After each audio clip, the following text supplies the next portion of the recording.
Чогуу сыйынабыз. Бизди сүйгөн биздин ырайымдуу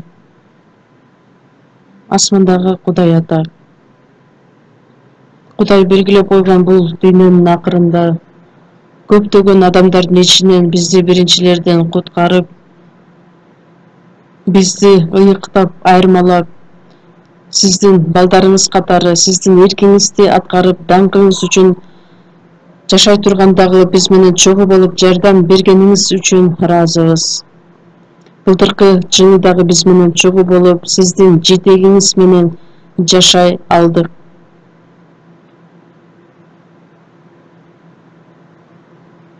Бизге быйылкы бул жаңы жылды уруксат бергениңиз үчүн дагы ыраазыбыз. Биздин алсыз жашообузду өз мойнуңузга алып, асман падышачылыгына барган күнгө чейин биз менен чогуу болуп, бизди жетектеп, сиздин мол ырайыңызга ээ болуп жашай тургандагы бардык мүмкүнчүлүктөрдү түзүп берип, мындан аркы жашообузда аракерчилик бул дүйнөнүн каалоосу үчүн эмес, дененин каалоосу үчүн эмес, бир гана сиздин эркиңизди, сиздин сөзүңүздү аткарып, даңкыңыз үчүн жашай тургандагы биз менен чогуу болуп, бизге керектелүүчү сөзүңүздү уруксат беришиңизди суранабыз. Жаңы жылдын биринчи жекшембе күнүндө бардыгыбызды бир жерге чогултуп, биздин мамлекеттеги бардык жыйындар, дүйнөнүн ар бир бурчундагы жайгашкан биздин жыйындарга өзүңүздүн ырайыңыз менен чогуу болушуңузду суранып, ар бир тууганды, руханий жашоодо жашап жаткан бардык биздин бир туугандарга жардам берип, керектелүүчү өз күч кубатыңызды уруксат беришиңизди сурайбыз. Мындан аркы жашообуз аракерчилик жашоо үчүн эмес, бир гана сиздин эркиңиз аткарылышын каалайбыз. Биз аркылуу көптөгөн иштериңизди аткарып беришиңизди дагы суранабыз. Биздин мамлекеттеги жыйындар кыйынчылыктарга карабастан жакшыга үчүн жашап жаткан бардык биздин бир туугандарга өз керектелүүчү ырайыңыз менен чогуу болуп, бир гана сиздин даңкыңыз аткарылышын чын дилибизден каалайбыз. Кудайдын сөзүн таркатып жаткан бардык биздин насаатчыларга, пасторлорго керектелүүчү өз акылмандыгыңызды, күчүңүздү уруксат берип, ооруп жаткан бир туугандар болсо аларга чын ден соолук берип, бир дагы адам сизден алыстабай тургандай кылып жардам берип сактай жүрүңүз. Ар бир убакта бизге керектелүүчү өз сөзүңүздү уруксат берип, биз барчу жолду ачыктап көрсөтүп бергениңиз үчүн ыраазыбыз. Бул саатта дагы биз менен чогуу болуп, бизге керектелүүчү сөзүңүздү уруксат берип, биздин ар бир жүрөгүбүздүн орун алып, бардык сөздөр жашообузда аткарылышына жардам бериңиз. Бул саатты дагы ыйык рухтун колуна тапшырып, биздин куткаруучу Иса Машаяктын исми менен сыйындык. Амин.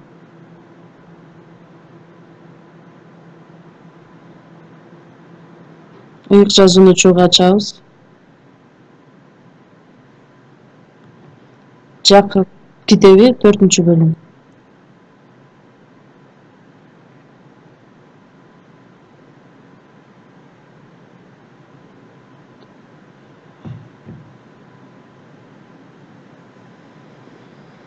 Жакып китеби 4-бөлүм.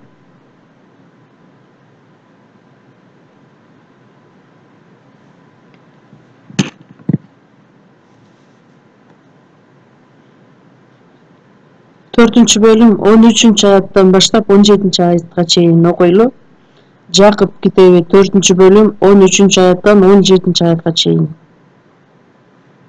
Бүгүн же эртең баланча шаарга барып, ал жерде бир жыл жашап, соода кылып пайда табабыз дегендер кулак салгыла. Силер эртең эмне болорун билбегендер, силердин өмүрүңөр эмне? Пайда болуп, кайра тез эле жок болуп кеткен бул. Анын ордуна Кудай буйруса аман болсок, тигине же муну кылабыз дешиңер керек эле. Бирок силер текебер болгондуктан курулай мактанып жатасыңар. Мындай курулай мактанчаактын баары жаман нерсе. Демек ким жакшылык кылуу керек экендигин билип туруп, жакшылык кылбаса, ал күнөө кылган болот. Ушуга чейин окуйбуз. Жаңы жыл башталды. Жаңы жылдын биринчи жекшембе күнүндө биздин кышкы конференциябыздын акыркы күнү, акыркы сааты. Кайра башынан учурашып кетейин. Сиздердин астыңыздарга табынбастан мындайча жаңы жылыңыздар менен деп куттуктап кетким келет. Бул жаңы жылда дагы көптөгөн Кудайдын баталарына ээ болуңуздар. Кудай дагы бизге өз батасын бергиси келет. Адам өзү алгысы келген бата менен Кудайдын бергиси келген батасы башка. Дагы бир нерсе, адамдар бакытка ээ болгусу келет, бирок кандайча ээ боло алат, ошону билишпейт. Адамдар болсо көп окуса, көп акылмандыкка ээ болсо, анда көп байлыкка дагы ээ болобуз, жакшы жашоо менен жашай алабыз деп ойлошот. Жакшы тамак жесек, спорт менен машыксак, эгерде биз кылган иштерибиз, бизнесибиз жакшы болсо, балдарыбыз жакшы мектепке, жакшы университетке окуй турган болсо, ошонун баардыгы чыныгы бакыт деп ойлошот. Бирок биз куткарылган адамдар ойлой турган бата бул башка нерсе. Куткарылган адамдар Кудайдын батасына ээ болуш үчүн башка адамдардан айырмаланып аткарчу иштери дагы башка. Алар өздөрүнүн аткара турган ишин аткарбай туруп, жөн эле батага ээ болом дей турган болсо, анда ал туура эмес нерсеге жатат. Биз чынында биздин жашообуз ыйгырыктын жетеги менен жашайбыз. Кудайдын берген батасына ээ болушубуз үчүн биринчиден ыйгырыктын жетеги менен жашашыбыз керекпиз, ага дал келчү ыкмаларды колдонушубуз керекпиз. Ошондуктан баталуу болгула деп айтканда, биз алчу бата эмне экендигин бир аз чогуу ой жүгүртүп көрөлү. 72 Забурда 28 аятта эмне деп жазылат? Мага болсо Кудайга жакындаган жакшы. Эң чоң бакыт, эң чоң бата бизди куткарып алган Кудай, биздин атабыз. Асман менен жерди жараткан, азыркы күндө бул дүйнөнү башкарып келе жаткан Кудай менен мен чогуу болгонум, Кудайга жакындаганым, ошол бата болуп саналат. Кээ бир адамдар болсо, саясатчынын жолбосу, бийликте турган адамдын жанына жакын болсо, ал бактылуу адам болот деп ойлошот. Анткени анын жардамына ээ болот, аны менен чогуу бөлүшөм деп ойлойт. Кандайдыр өзүнүн пайдасына ээ болгондуктан ошол бата деп ойлошот. Бирок биз куткарылган адамдар батанын негизи болгон Кудайга жакындашыбыз керекпиз. Анда кандайча болгон учурда биз Кудайга жакындай алабыз. 144 Забурда 18 аятта. Ким Кудайды чакырса, ошол чакыргандардын баардыгына жакын. Өзүн чын жүрөктөн чакыргандардын баардыгына жакын. Ким чын дилинен Кудайга сыйынган болсо, ошол адамдарга Кудай өзү жакын болот. Албетте бул жерде куткарылган адамдар жөнүндө жазылат. Бир гана куткарылууга ээ болуп тим болбостон биз чын дилибизден Кудайга сыйынып, Кудайга жакынганда гана бизге керектелүүчү бакыт келет, бата келет. Андан сырткары Аян китеби 1-бөлүм 3-аятта пайгамбарчылыктарды окугандар жана уккандар жана ал жерде жазылгандарды кармангандар бактылуу, анткени убакыт жакындап калды. Бул жашоодо куткарылган адамдар кандай батага ээ боло алат, ошол жөнүндө жазылат. Матай китебинде кандай адамдар бактылуу экендиги жөнүндө жазылат, кандай учурда кандай батага ээ боло алат ошол жөнүндө. Ал эми Аян китеби 1-бөлүм 3-аятта ошол Кудай жазган сөздөрдү окугандар жана уккандар жана аны ал жерде жазылган сөздөрдү аткаргандар бактылуу деп айтылат. Кудайга жакындаганыбыз Кудайдын сөзүнө жакындаганыбыз. Анткени Кудай өзүнүн сөзү аркылуу өзүн ачыктайт, өзүн көрсөтөт. Кудайга биз сөз аркылуу жакындай алабыз. Анткени Кудайдын сөзү менен жашаганыбыз Кудайдын өзүнө жакындап жашаганыбыз болот. Ошондуктан окугандар жана уккандар бактылуу деп айтылат. Андан сырткары Кудайдын айтылган сөзүн кармангандар бактылуу. Ар бир сөздү аткарышыбыз керекпиз. Жакып китеби 1-бөлүмдө 25-аятта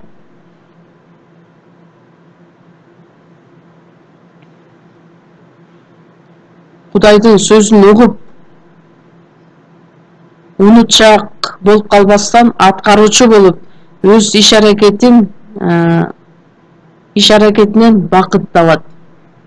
Угуп, окуп, бирок ал сөз жашоосунда аткарылбаса, анда эч кандай пайдасын алып келбейт. Ошондуктан Кудайдын сөзүн угуп унутчаак болуу эмес, аткаруучу болушубуз керекпиз. Ошондо гана ал адам Кудайдын берген бакытына ээ боло алат. Сыйынып, Кудайдын сөзүн окуп, үйрөнүп, анан мен качан ошонун бардыгын жашоомдо аткарган күндө гана Кудай өзү убадалаган бакыттын батасын берет. Ошондуктан жаңы жылда да биз бири-бирибизге бактылуу болуңуз, жолбосо Кудайга жакындаңыз, мындан да көп сыйыныңыз, мындан да көп окуңуз, угуңуз, андан сырткары ошол уккан сөзүңүздү аткарыңыз деп бири-бирибизге негизи тилектерди айта турган болсок, ошол туура болот. Ошондуктан былтыркы убакытта Кудай бизге бергиси келген кандайдыр бир батага ээ боло албаган болсок, быйылкы жылы сөзсүз түрдө ошол жашоого умтулуп жашайбыз деген үмүтүм чоң. Бүгүн биз сиздер менен кышкы конференциянын эң акыркы саатында сиздерге айта турчу сөздөрүм бар. Жаңы жылда жаңы жүрөктөрүбүз менен Кудай бизге уруксаат берген ушул убакытты кандайча биз жашай алабыз? Ошол жөнүндө ойлонуп көрөлү. Ошого карата өз чечимдерибизди чыгаралы. Жаңы жыл келиши менен биз дагы бир жашка толобуз. Ал эмнени билдирет? Ошончолук биз руханий жашообузда дагы өсүшүбүз керекпиз. Бала кезибизде жаш балача сүйлөйбүз, жаш балача ойлонобуз, жаш балача ой жүгүртөбүз. Ал эми эр жеткенде балалык көз караштардан айрылышыбыз керекпиз. 1-Корунтуктар 13-бөлүмдө жазылгандай, биз сүйлөгөн сөзүбүз, ойлогон ойлорубуз, ошонун бардыгы куткарылган адамдардын жашоосуна дал келиши керек. Жаңы жылда Кудай бизден көп нерсени күтөт, үмүттөнөт. Ата-энеси балдары батыраак чоңоюп, көп нерсени аткаруусун каалайт. Ошондой сыяктуу эле Кудай өзүнүн иштерин биз аркылуу аткаргысы келет.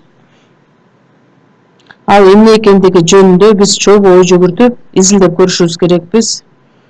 Жакып 4-бөлүм биз окуп кеткен 13-аяттан баштап карай турган болсок, бүгүн же эртең баланча шаарга барып, ал жерде бир жыл жашап, соода кылып пайда табабыз дегендер кулак салгыла. Кулак салгыла. Кулак салгыла деген сөз жөн эле угуп эле кулак төшөп койбостон, жүрөгүңөрдү ошол нерсеге даярдап, Кандайча биз жашоо менен жашашыбыз керекпиз?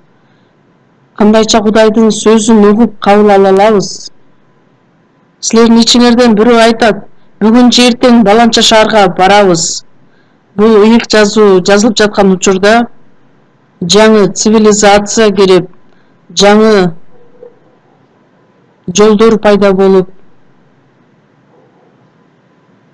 жашоо өнүгүп турган учур эле.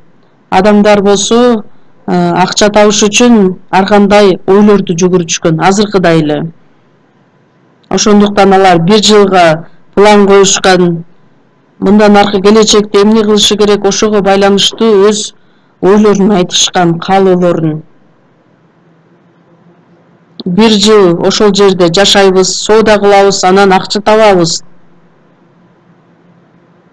Бир жыл болобу, 10 жыл болобу, 100 жыл болобу, анын бардык адам өзүнүн эрки. Бирок силердин жашооңор эмне?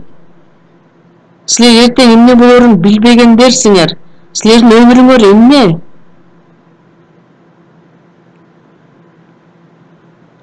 Кудайдын астында адам ким экендигин билиши керек.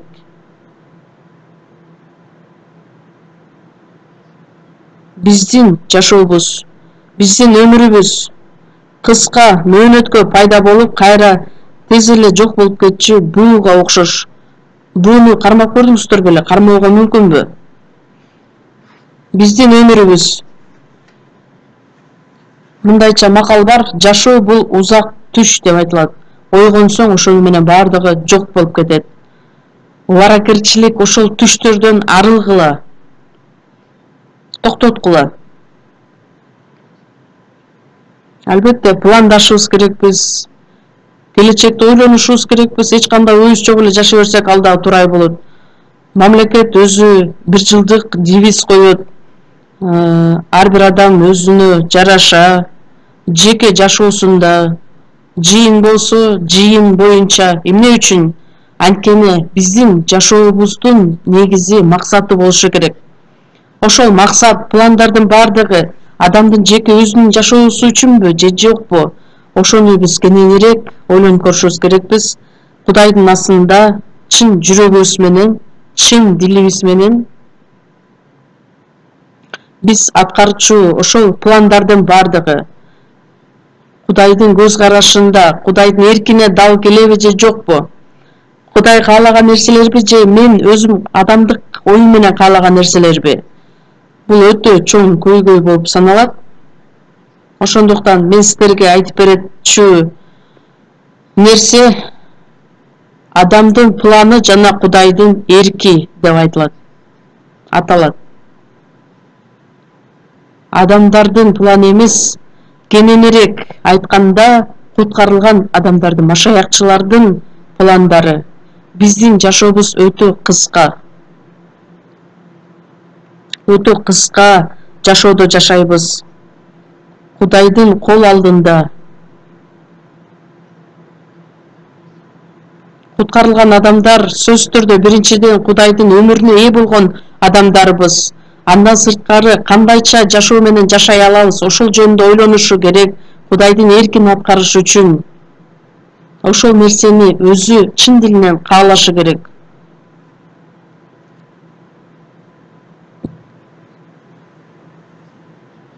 Ышая 53-бөлүм 6-аятта негизи эле биз адамдар койлордой болуп адашып жүргөнбүз. Ар кимибиз өз жолубузга бурулуп кеткен болчубуз. Өзү каалагандай, өзүнүн ою боюнча, өзүнүн жашоосу үчүн ал ар кайсы жактан ошол өзүнө татыктуу керектелүүчү жашоону издеп умтулуп жашап келген. Өзүнүн денесин каалоосун аткарыш үчүн тозокко барчу күнөөкөрлөрдүн бардыгын Кудай сүйгөндүктөн Кудай бизди куткарып алды. Эми мындан аркы жашообузду Кудай өзүнүн чындыгы менен жетектейт, ошол чындыкка үндөйт. Эми биздин жашообуз андай мурункудай жашоо эмес. Жакан 14-бөлүм 6-аятта Ыйса эмне деп айтат? Жол, чындык жана өмүр менмин. Кудай биз барчу жолду дайыма ачыктап берет. Ал чыныгы жол бул Ыйса Машаяк. Ошол чындыкты бизге үйрөткөн нерсе бул Кудайдын сөзү, Ыйса Машаяк өзү.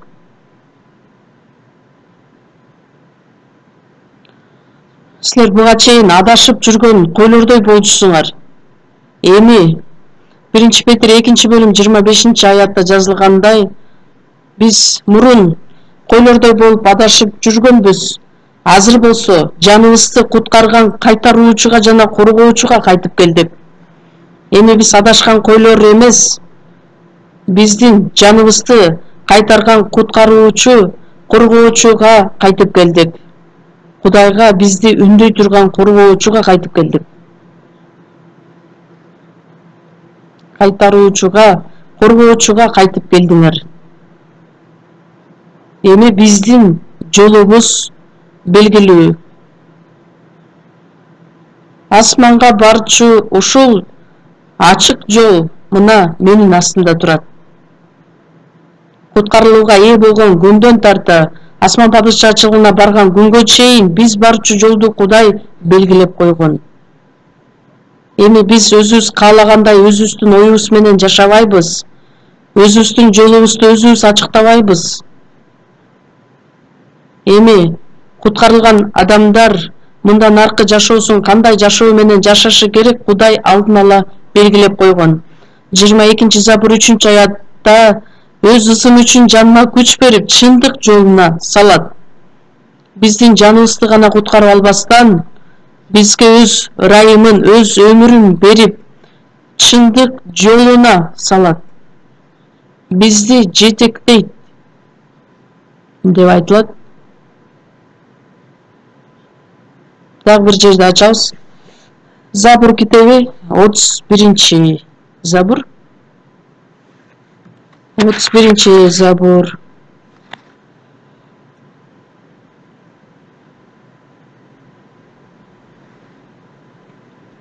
8-9 аяттарды окуйбуз.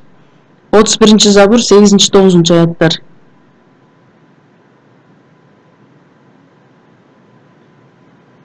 Сегизинчи, 9 аяттар. Сени акылга келтирем. Кайсы жол менен жүрүшүң керек болсо, ошол жолго салам. Сени башкарып жүрөм.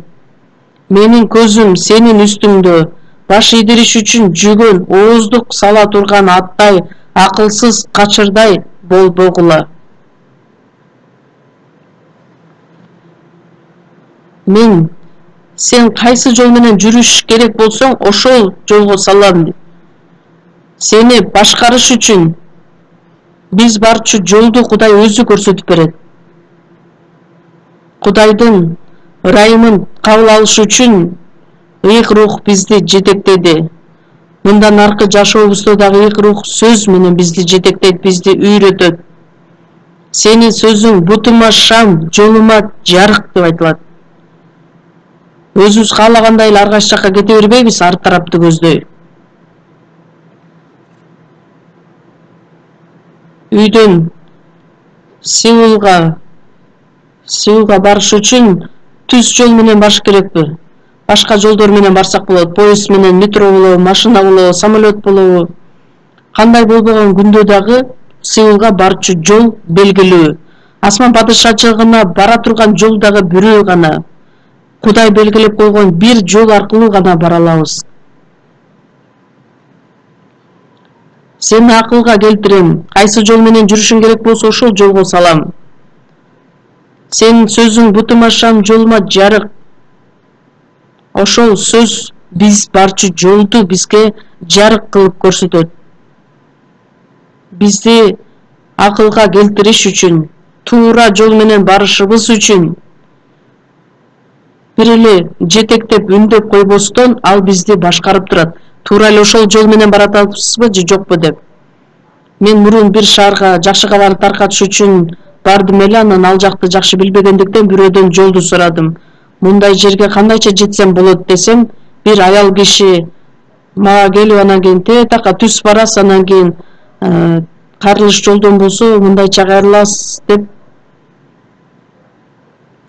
Анан кийин баргандан кийин ошол кайрылышка келгенден кийин аял киши кыйкырып атат, тияка базыңыз деп.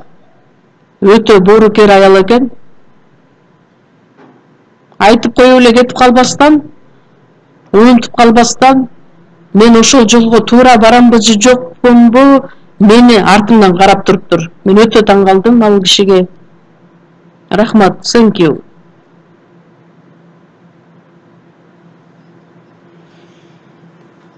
Бизди туура жолго салган Кудай бизди текшерип турат. Туура жол менен бара жатабызбы же жокпу? Баш ийдириш үчүн жүгөн ооздук сала турган аттай болбогула. Малдар, мисал үчүн, сөз укпаган мал аттай, жол болсо качырдай. Аттын оозуна жүгөн ооздук салгандай эле. Аны камчы менен сабап кетиши керек. Эмне үчүн? Анткени алардын оюна кое турган болсоң, өзү каалаган тарапты көздөй кетип калышы мүмкүн. Ошондой сыяктуу эле биз дагы Кудай көрсөткөн жол менен барышыбыз керекпиз. Ооздук сала турган аттай, акылсыз качырдай болбогула.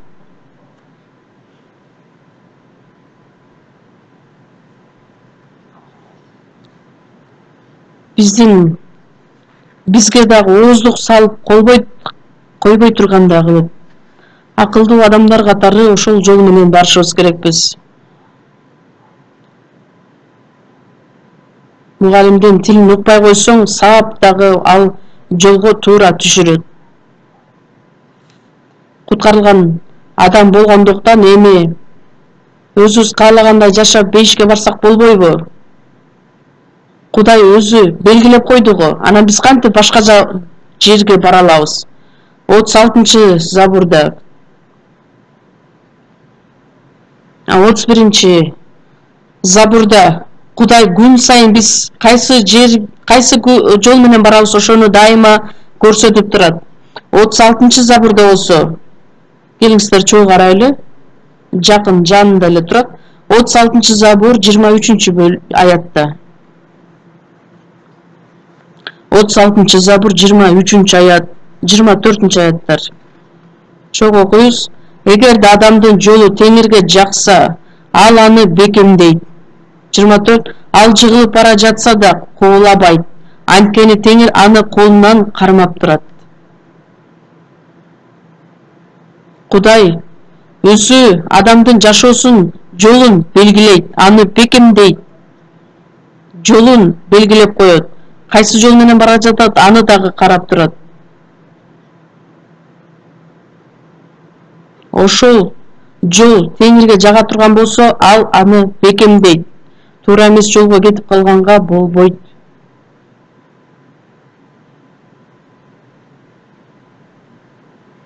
Кудайга жага турган жол менен барышыбыз керекпиз.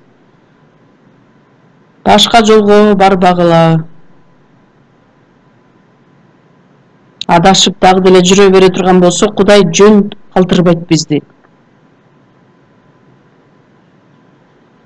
Эгерде ошол жол Кудайга жага турган болсо, эгерде ошол жол менен бара жатканда жыгылып кете турган болсок, ал кулабайт. Албетте ал жолдо ар кандай кыйынчылыктар, азап, кайгылар болушу мүмкүн, бирок Кудай анын колунан кармап тургандыктан ал кулабайт. Кудай өз колу менен бизди кармап турат. Биз Кудай менен чогуу болгондуктан, апасы баласы менен чогуу бара жатып, анан жоготуп ала турган болсо,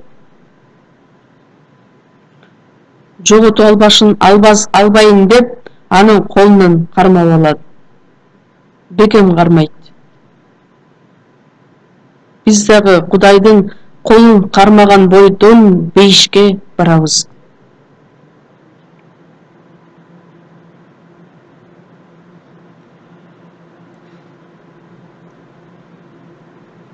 Кудайга чогуу барганыбыз бул чоң кубаныч. Эмнеден коркосуңар? Кудай биз менен чогуу болсо, ошол жол менен баруу бизге жетиштүү болот. Ышая китеби чоң ачалы. Жөн эле ачып, озеки түрдө эместерге айтып бербестен чогуу ачып ошол жерде окойлу. 55-бөлүм 8-9 аяттар. Ышая китеби 55-бөлүм 8-9 аяттар. Менин ойлорум силердин ойлоруңар эмес, менин жолдорум силердин жолдоруңар эмес дейт Теңир. Асман жерден канчалык бийик болсо, менин жолдорум силердин жолдоруңардан ошончолук бийик. Менин ойлорум силердин ойлоруңардан бийик. Менин ойлорум силердин ойлоруңардай эмес. Кудайдын ою, адамдын ою бир болбойт. Менин жолдорум силердин жолдоруңар эмес. Кудай белгилеп койгон жол бар, адам өзү бара турган жол бар.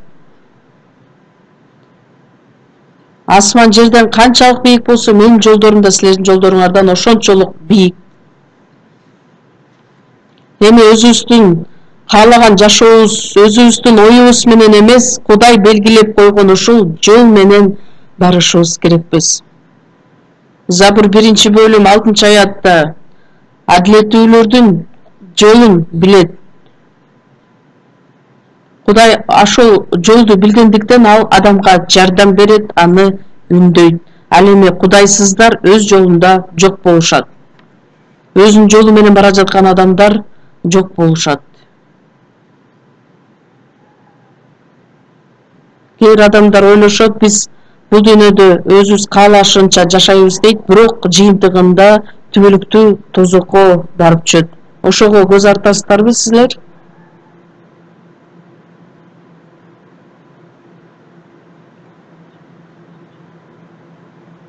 36-Забур 5-6 аятта Теңирге өз жолуңду тапшыр, ага таян, ошондо ал ишке ашырат.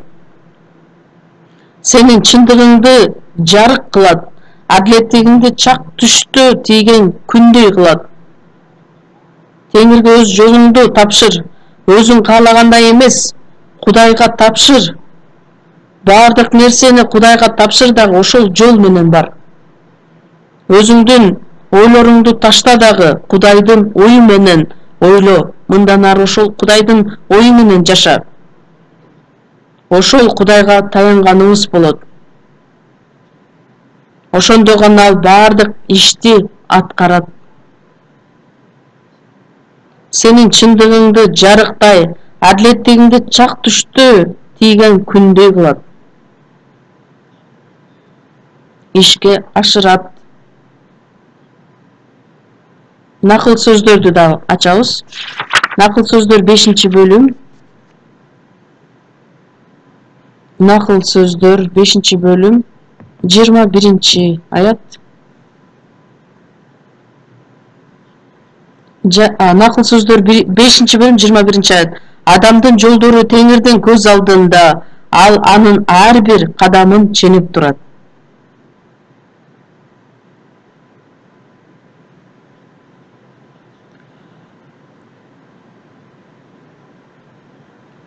Адамдын жолдору Кудайдын көз алдында.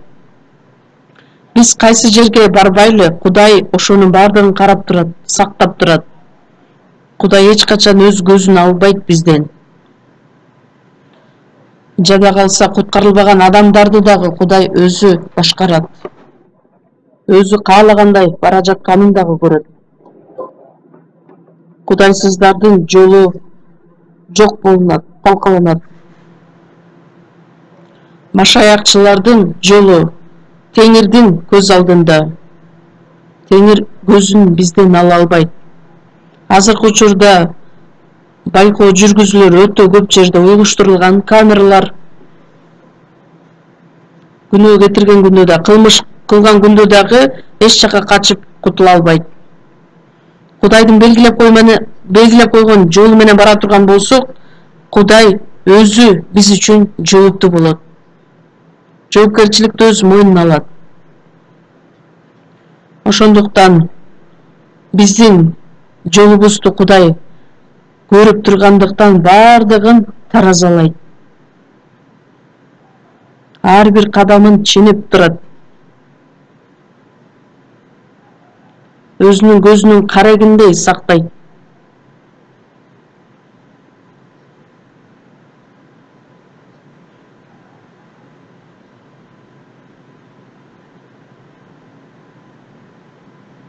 Кудайдын астында болсо Кудайдын тил алчак болбогондугу үчүн Жунус болсо чоң балыктын ичине киргизилет, дагы Ниневе шаарына жиберилет. Башталыш 1-бөлүмдө чоң балыктарды дагы жаратты деп Кудай жазат. Ошол балыктар ошол учур үчүн керектелген. Анан Ниневе шаарына түкүрүп салат. Өзүң каалагандай кайсы жакты көздөй барат экенсиң деп. Накыл сөздөр 16-бөлүм 1-аятта адам жүрөгүндө бир нерсени ойлойт, ниет кылат.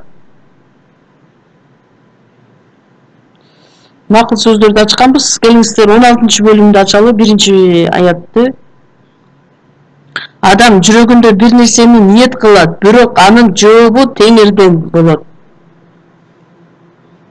Адамдар өзүнүн жүрөгүндө бир нерсени ойлошот, пландашат,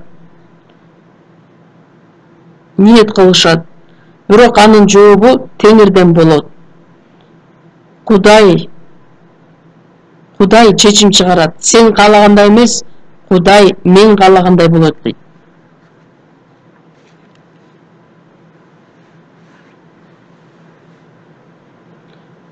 Негизинде Кудай өзүнүн эрки боюнча аткарат. Биз анын артынан ээрчибей турган болсок, бизди сабап туруп дагы бизди ошол жолго үндөйт. Чыныгы жооп Теңирден болот. Акыркы чечимди Кудай өзү кабыл алат. Ошондуктан биз каалагандай жашай бергенге болбойт.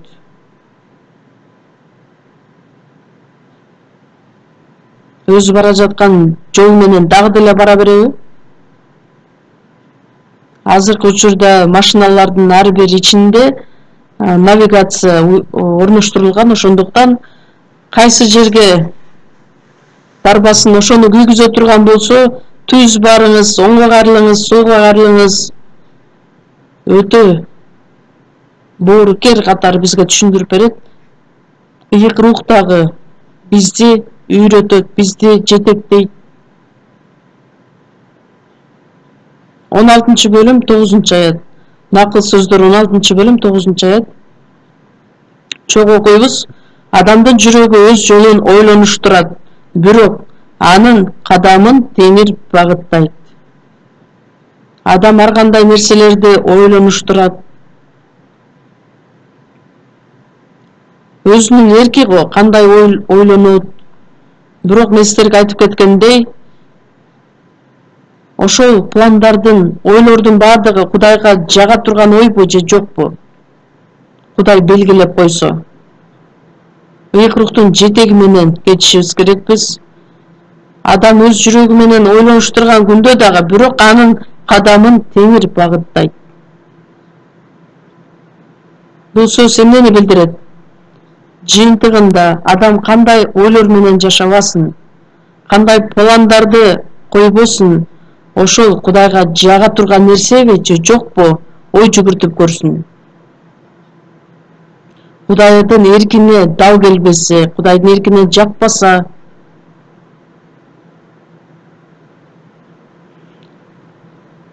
анда Кудайдын жазасы ал адамдын үстүндө болушу мүмкүн. Ал пландарын Кудай талкалап салышы мүмкүн. Матай 26-бөлүм 39-аятта Иса өлөрдүн астында акыркы жолу сыйынганы айтат: ата, мүмкүн болсо менин жанымдан ушул чөйчө кыя өтүп кетсин, бирок мен каалагандай эмес, сен каалагандай болсун. Иса Машаяк кандай аны коркунучтуу, аянычтуу өлүм күтүп турганын билген. Анткени ал биздикине окшогон деле денеде жашагандыктан ачка болгон, көз жашын төккөн, чарчаган. Анан ошол кыйынчылыктарды күтүлбөгөн жерден башынан өткөрсө дагы мейли эле, бирок билип туруп ал ошол жолго барды, кыйынчылыктарды. Мүмкүн болсо бул чөйчөктү менин жанымдан кыя өтүп кетсинчи. Башка жол боло турган болсо айкаш чыгаштай эмес, бирок мен каалагандай эмес, сен каалагандай болсун. Кудайдын эрки боло турган болсо, ата сенин эркиң боло турган болсо, анда ошондой аткарылсын.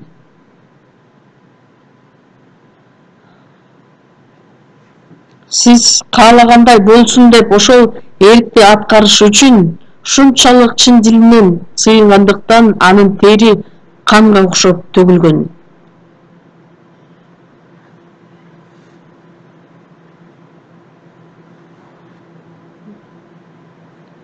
Бүт көз жашы менен, бүт кан төккөнгө чейин Кудайдын эркин аткарыш ал оңой иш эмес.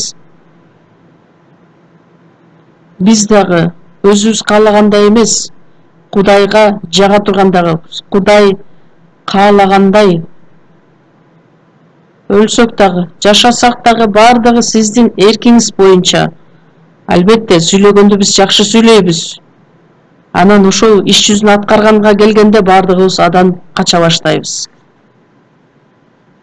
Кудайдын эркин аткарыш үчүн адам өзүнүн эркинен, өзүнүн оюнан баш тартышы керек.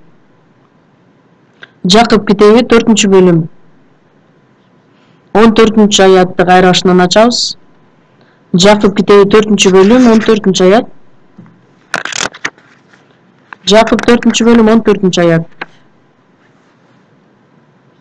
Силер эртең эмне болорун билбегендер, силердин өмүрүңөр эмне? Пайда болуп кайра тез эле жок болуп кеткен бул бүгүн же эртең, бир күн, бир жыл, 10 жыл пландарын түзөт. Бирок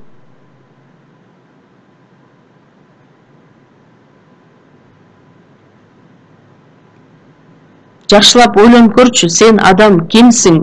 Сен өмүрүң эмне?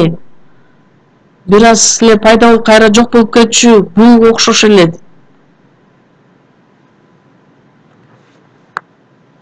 Эртеңки күн дагы билбейбиз, анан кантип бир жылдык пландарды коебуз? Эртеңки күндү силер билбейсиңер. Албетте, адам баласы өзүнүн келечегин көрө албайт. Кээ бир адамдар Америкага чейин барып окуп, андан кийин доктор, профессор болгондон кийин келип үйлөнөм дейт. Андан кийин ата-энесинин байлыгына ээ болом дейт. Анан байлыкка дагы ээ болду, өзү жакшы көргөн аялга дагы үйлөндү. Бакытка толду. Анан үйлөнүп тою бүткөндөн кийин башка мамлекетке эс алабыз деп бара жатканда самолетту алар кулап өлүп калышты. Көз ирмемде эмне болуп кете тургандыгын биз билбейбиз. Эртеңки күн эмес, азыр бир нече секундтан кийин биз эмне күтүп турат, биз билбейбиз. Акылсыз адамдарбыз.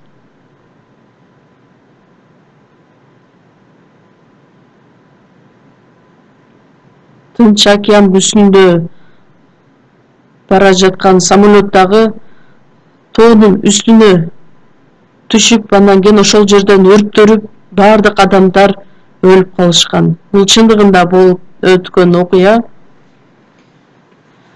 Кээ бир адамдар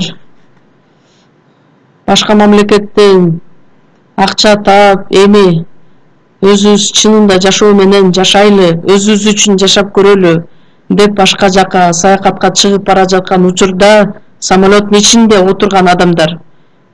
Биринчи саякаты ошол Америкадагы бир аралга болчу элек. Бирок самолеттин ичинде бардыгы күйүп өлүп калышты. Газетада дагы ал жөнүндө жазылган.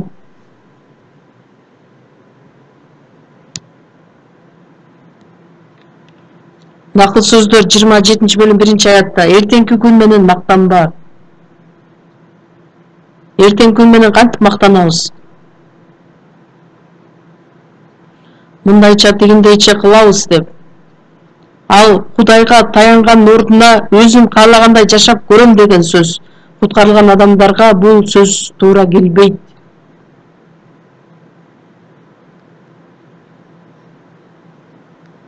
Анткени ошол күндө эмне болорун сен билбейсиң. Биз азыркы учурда өтө коркунучтуу жашоодо жашап жатабыз, анткени кайсыл убакытта ядролук бомба жарыларын биз билбейбиз. Ядролук куралдар өтө көп. Ыйык жазууда дагы ошол жөнүндө жазылат. Сепания китеби 1-бөлүмдө дүйнөнүн бардыгы бир күндө кырылып жок болот. Мисалы үчүн чиркейлер өчүп баратканда бир дарыны чачып койсоң бардыгы өлүп калат го, ошондой сыяктуу да эле.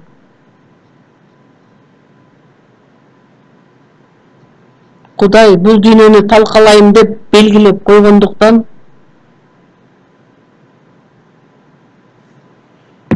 адамдар болсо миңдеген имараттарды, асманга чейин жетчү бийиктеги имараттарды тургузушат, бирок Кудай алардын бардыгын көрүп турат дагы, асмандан карап күлөт.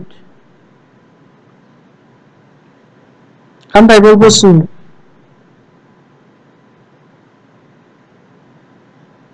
Кудайдын илки эмне экендигин таанып билишибиз керекпиз. Ошол боюнча жашаганга 89-забурда эмне деп айтылат? Биздин күндөрүбүз өтө кыска мөөнөттө өтөт. 10-аятта биздин өмүр жашыбыз 70 жыл, күч кубаттуу болсок 80 жыл, анын эң сонун учуру эмгек жана оору.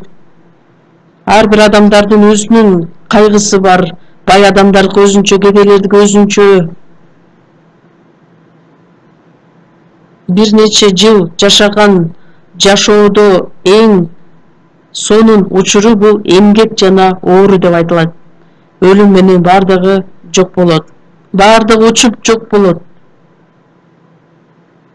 1-Петр 1-бөлүм 24-аятта жазылгандай, биз адамдар чөп сыяктуудайбыз. Даңкы да тала гүлүндөй, чөп куурайт, гүл соолойт. Адам баласы ошол гүл сыяктуу, чөп сыяктуу. Ал бул дүйнөдө тапкан даңкы, бийлиги бардыгы жок болот. Мен да гүлдөрдү өтө жакшы көрөм. Анан өзүмдүн кабинетимде дагы гүлдөр менен коостоп койгом. Анан бирөөнүн үлпөт тою боло турган болсо, ошол жерде калган гүлдөрдү дагы өзүм алып келем. Анткени гүлдөр өтө кооз. Биз үчүн ушунчалык кооз гүлдөрдү жараткан. Бирок ал гүлдөр дагы бат эле куурап, соолуп калат. Соолуп калса өз кебетесин жоготот, тескерисинче жыт-жыттанат, анан кийин таштандыгы ыргытылат. Дүйнөдөгү атактуу актерлорду, актрисаларды карап көргүлөчү. Анан бирөө сүрөттү жиберди эле, ошол актрисанын азыркы кебетесин карасаң, кебетеси келишкен, кемпир, бетин бардыгын бырыш баскан. Бардыгы картайган, кебетеси келишкен.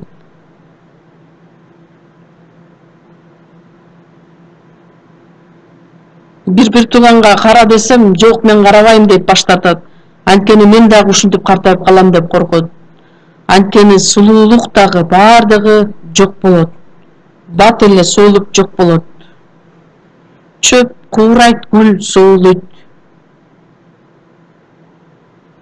Байлык дагы, бийлик дагы, даңкы дагы бардыгы жок болуп кетчү нерсе.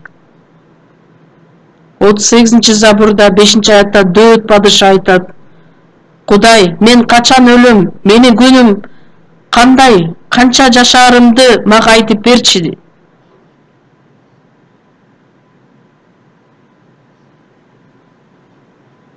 Израилдин атактуу падышасы Дөөт падыша Кудайга кайрылып айтат: мен качан өлөм? Менин күнүмдү айтып берчи. Кудайдын кол алдында. Мисалы үчүн бир кумурсканы колубузга кармап аны өлтүрүп койсок, ал ошондой сыяктуу эле биздин жашообуз Кудайдын көз алдында ошого окшош.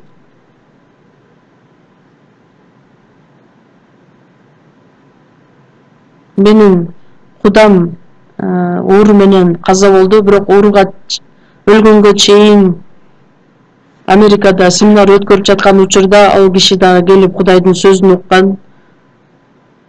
Анан кийин акырындап сүйлөйт: түйшүктүн түйшүгү, түйшүктүн түйшүгү деп. Бардыгы түйшүк деп. Англисче nothing, эч нерсе эмес дегенди билдирет. баардыгы пайдасыз.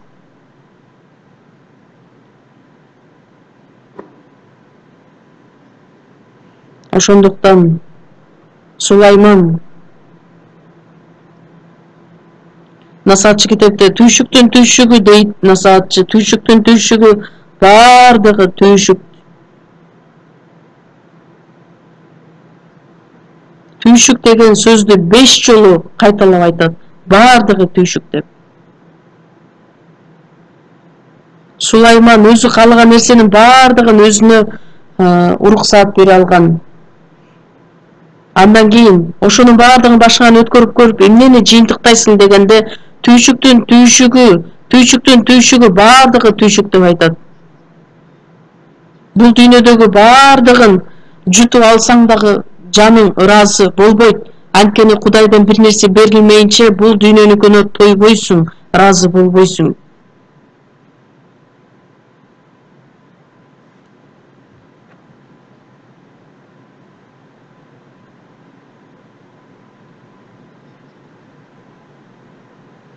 Ошондуктан бул дүйнөнүкүнүн баардыгы пайдасыз, убаракерчилик жашоо экендигин биз жакшы түшүнүшүбүз керекпиз. Матай 6-бөлүм 34-аятта эртеңки күн үчүн түйшүк тартпагыла. Ар бир күндүн өз түйшүгү өзүнө жетиштүү.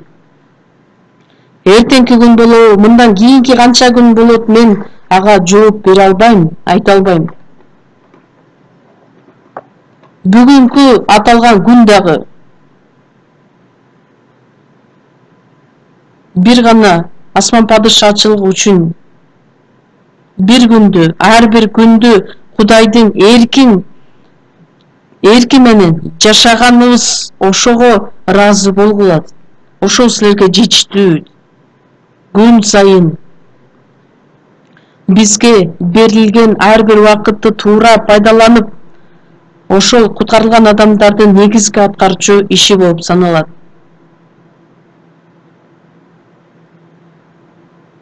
Адамдардын ою, планы, Кудайга жакпаган пландар жөнүндө айтып жатабыз. Плансыз жашабагыла деген сөз айтылган жок. Ошол сиздер ойлогон ойлор, пландардын баардыгы Кудайга жага турчу нерселерби же жокпу? Же бир гана өзүбүздүн денебиздин каалоосун аткарыш үчүн гана пландарды түзүп жатабызбы? Ошонун баардыгы жаман нерсе экендигин түшүнүшүбүз керекпиз. 15-аятта. Жакып 4-бөлүм 15-аятта. Анын ордуна Кудай буйруса аман болсок, тигини же муну кылабыз, дешиңер керек эле.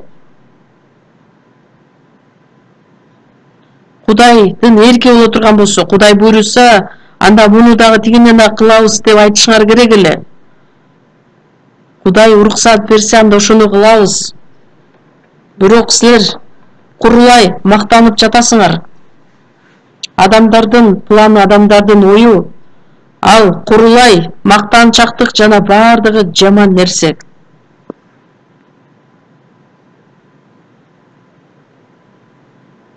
Бул сөздөрдү атактуу адамдар айтып жаткан жок, бул Кудай өзү айткан сөз.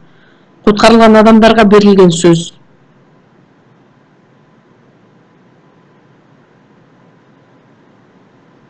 Жаңы жылды тосуп жатып, биз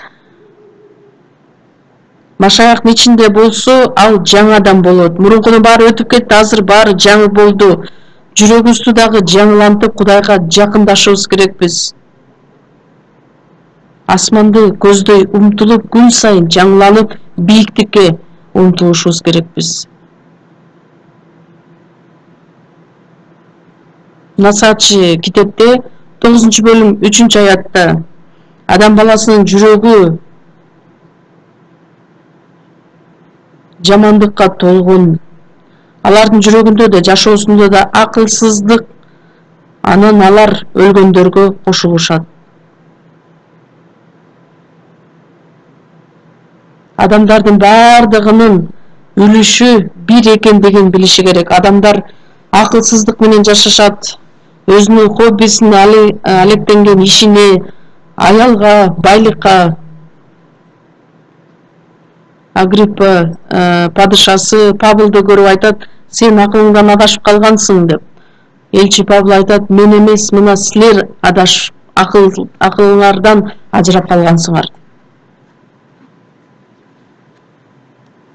Кайсыл жакка адашабыз, кайсыл жакка акылыбызды жумшайбыз, ошол нерсе маанилүү. Биз куткарылбаган адамдарга, бул дүйнөнүн адамдары үчүн акылсыз адам катары көрүнүшүбүз мүмкүн. Бирок өмүрүнүн аягына чейин, жүрөгүндө да, жашоосунда да акылсыздык менен жашаса кандай болуп калат? Жыйынтыгында алар өлгөндөргө кошулушат, түбөлүк тозокко.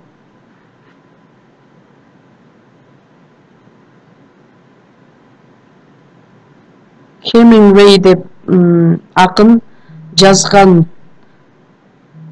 чал менен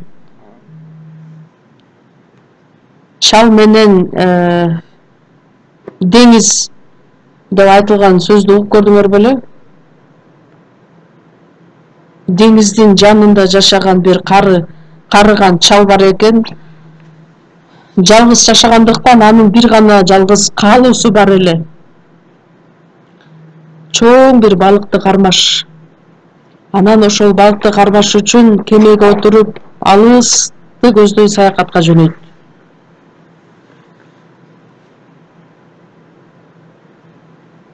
Анан өзү каалагандай чоң балыкты кармайт дагы, анан кемеге байлап сүйрөп келет. Бирок башка жандыктар ошол балыкты улам бир четинен жеп келе жатышат.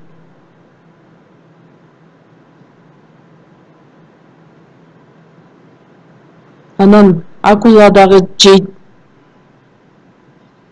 Анан өзүнүн камчысы менен, колундагы куралдар менен ошол акулаларды чапкылап келет. Анан акула кайра эле келип балыкты жейт.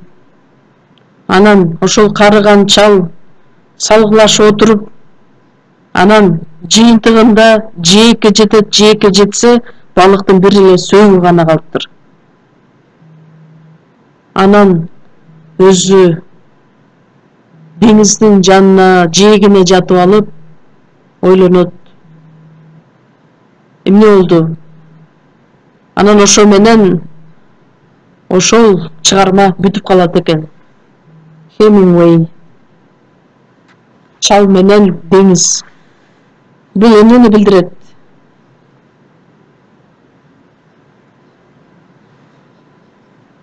Адамдар ошол чоң балыкты кармаш үчүн умтулгандай, ошо чалга окшоп эле бул дүйнөдө дагы бир нерсенин артынан кубалап жүрүп жетишкенге аракет кылышат, бүт күч аракетин жумшашат. Ошол биздин өмүрүбүз, биздин жашообуз.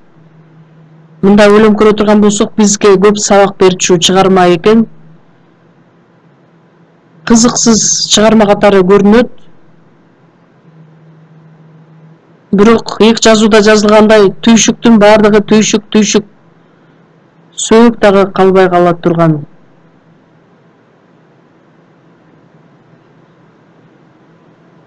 Жеремия китеби 45-бөлүм. Чогуу ачабыз.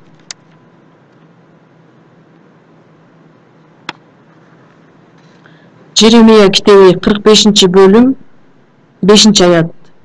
Сен болсо өзүңө чоң нерсени сурап жатасың, сурабагын, анткени мына мен ар бир адамдын башына мүшкүл түшүрөм дейт Теңир.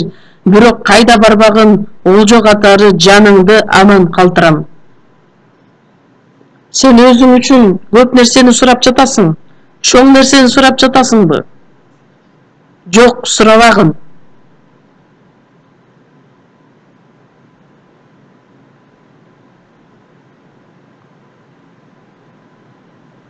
Машаякчылар чоң бир ишти аткарыш үчүн пландарды түзүшөт.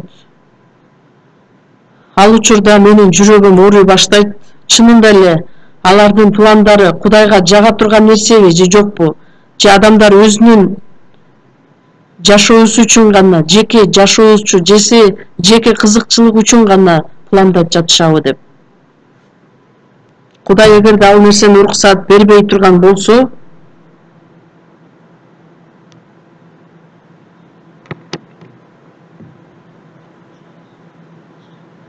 мен ар бир адамдын башына мүшкүл түшүрөм дейт Теңир. Кудай бул дүйнөнү соттойм деп белгилеп койгон. Анан сен кантип ар кайсы ойлорду ойлоп жатасың?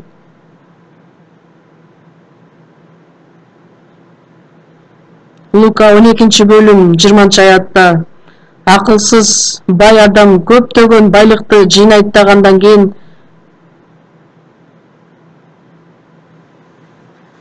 Кудай ал адамга кайрылып айтат, акылсыз бул дүйнөнүн адамдары ал адамды көрүп көз артышат. Анткени анын жашоосунда ушунчалык көп байлык, канча деген жылдарга жетчү байлыкты табат. Айып 21-бөлүмдө жазылгандай, байлык ашып ташап, шараптарды ичип, күн сайын майрам өткөрүп, шаан шөкөттө жашайт. Анан бир күндө көз ирмемде өлөт дагы, андан кийин тозокко барып түшөт. Силер да ошондой жашоо менен жашаңар келеби? Жок. Андай болбойт. Сурабагын андай жашоону.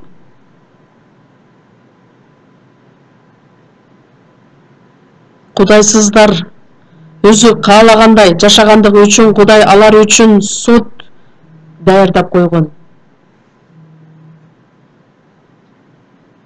Биздин куткарылган адамдар саясатка киригишебиз дегенде мен аларга уруксат бербейм. Анткени саясатчылар кандай жашоо менен жашаганын силер билесиңер го жакшы. Андан сырткары бул дүйнөдө атактуу бай адам бололу деп алар ушунчалык аракеттерин жумшашат таалыкпастан. Биз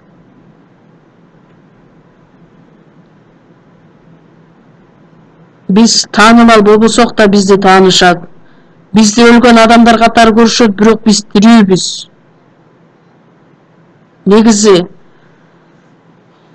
куткарылган адамдар кызыктуу эле адамдар, анткени адамдар бизди караганда биз акылсыз адамдардай көрүшөт, бизди кедей катары көрүшөт. Биз Кудайдын ичинде өлгөн эмес, тирүү адамдарбыз. Кедей эмес, бай адамдарбыз. Акылсыз ушул түнү сенин жаның алынат. Ошондо сенин жыйнап койгондоруң кимге калат деп айтат. Билим топтодуңбу, байлык топтодуңбу, ошонун баардыгы сеникиби?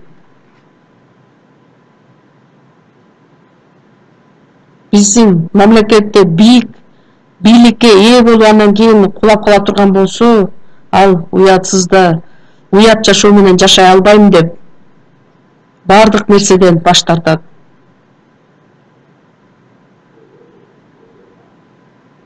Суранарым, андай жашоого барбаңыздар.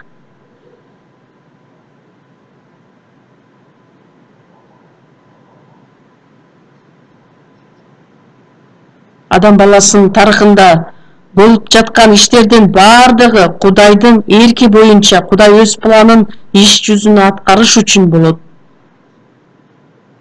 Адамдардын оюн ишке ашырыш үчүн эмес. Дагы бир жерде ачалы, Забур китеби 32-бөлүм.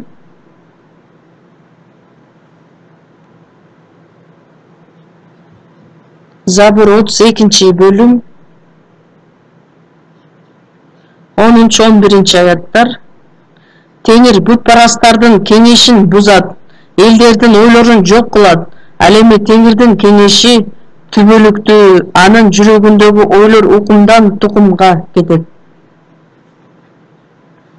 Кудай баардык адамдардын кеңешин бузат, элдердин ойлорун жок кылат. Адамдар эмнеге умтулушат? Бул дүйнөнү биз жакшыртабыз, дүйнөнүн баардыгын басып алабыз деп түш көрүшөт.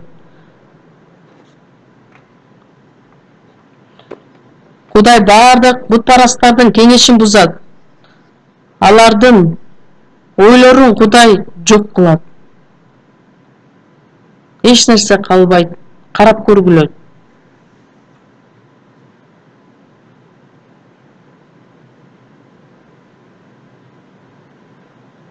Мисалы үчүн бир өрт боло турган болсо, өрттөн күйүп түшүп калган күл гана калат. Же болбосо суу каппай турган болсо, андан баардыгы жуулуп эч нерсеси калбайт. Бир гана Кудайдын кеңеши түбөлүктүү. Теңирдин кеңеши бул Кудайдын ою, Кудайдын эркин билдирет. Ал түбөлүккө калат. Адамдар өз каалаганда ар кандай пландарды коюшат, максаттарды коюшат, бирок анын баардыгын Кудай талкалап сала турган болсо, эч нерсе аткарылбайт. Бир гана Кудайдын эркине дал келчү иштер гана аткарылат. Биз эмне үчүн көзүбүздү бул дүйнөгө бурабыз? Насаатчы 3-бөлүм 1-аятта бардык нерсенин өз убагы болот.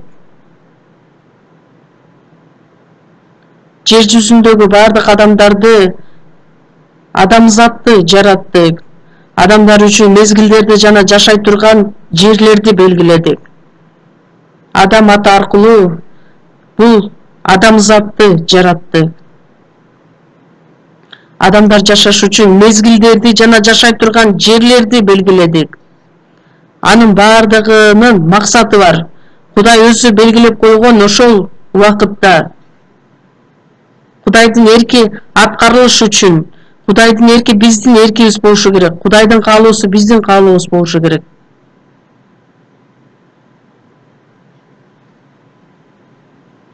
Кудайдын эрки боло турган болсо, анда биз дагы ыйыкталабыз деп ырдалат. Кудайдын эрки менин эрким болушу керек. Кудайдын планы, максаты менин планым, максатым болушу керек.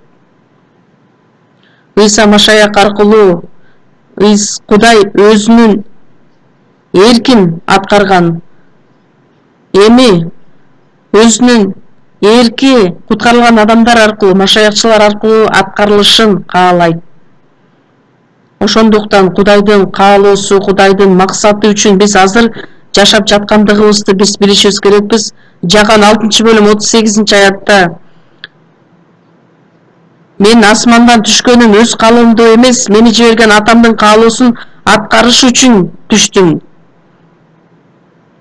Ал мага бергендерин эч кимисин жоготпой, баарын акыркы күнү тирилтүүм керек.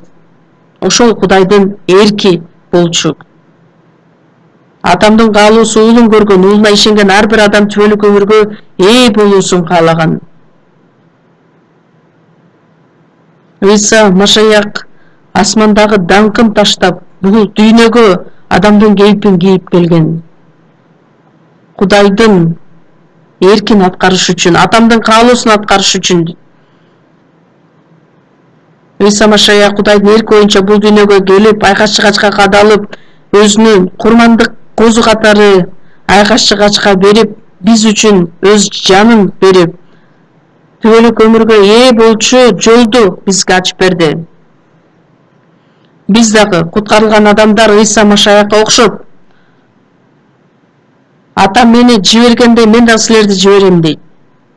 Биз дагы эми куткарылган адамдар, Кудай өзү жиберген адамдарбыз. Өзүбүздүн эркибизди эмес, бизди куткарып алган атабыздын, Кудайдын эркин аткарыш үчүн жашайбыз.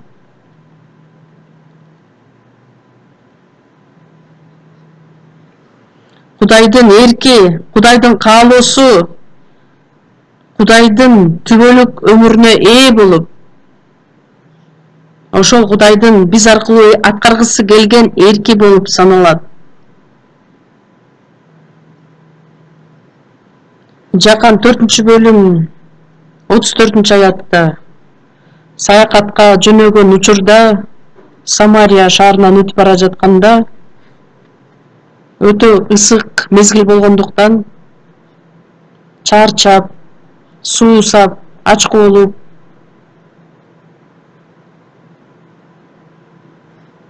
андан кийин Самариялык аялга келип суу сураганда ошол аял Кудайды таанып билгенден кийин өзүнүн идиштерин да таштап ошол шаарга келип жакшы кабарды айтыш үчүн келет. Ошол учурда анын шакирттери тамак алып келиш үчүн кеткен эле. Тамактанып ал деп айтканда Ыйса аларга эмне айтат? Менде силер билбеген тамак бар дейт. Эч ким тамак да берген жок, суу да берген жок. Бирок айтат, мен Кудайдын эркин атамдын эркин аткарышым керекмин. Ошол менин тамагым болот.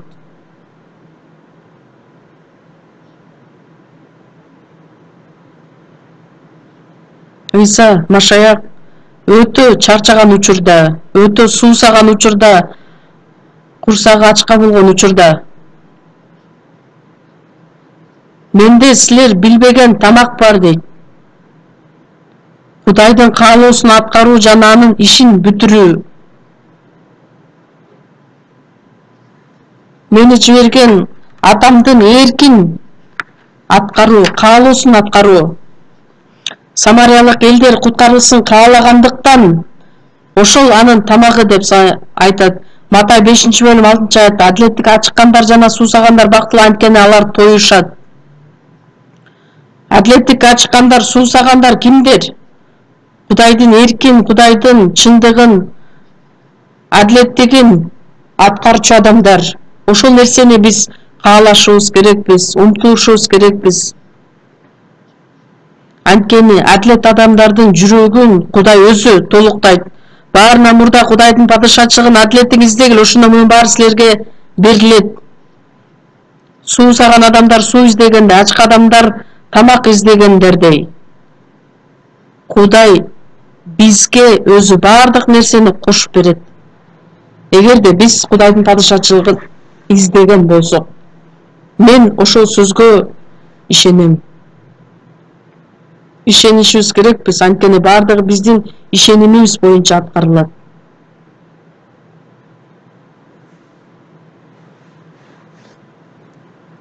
Матай 6-бөлүм 10-аятта силер мындайча сыйынгыла. Сенин падышачылыгың келсин, асмандагыдай эле жерде да сенин эркиң аткарылсын.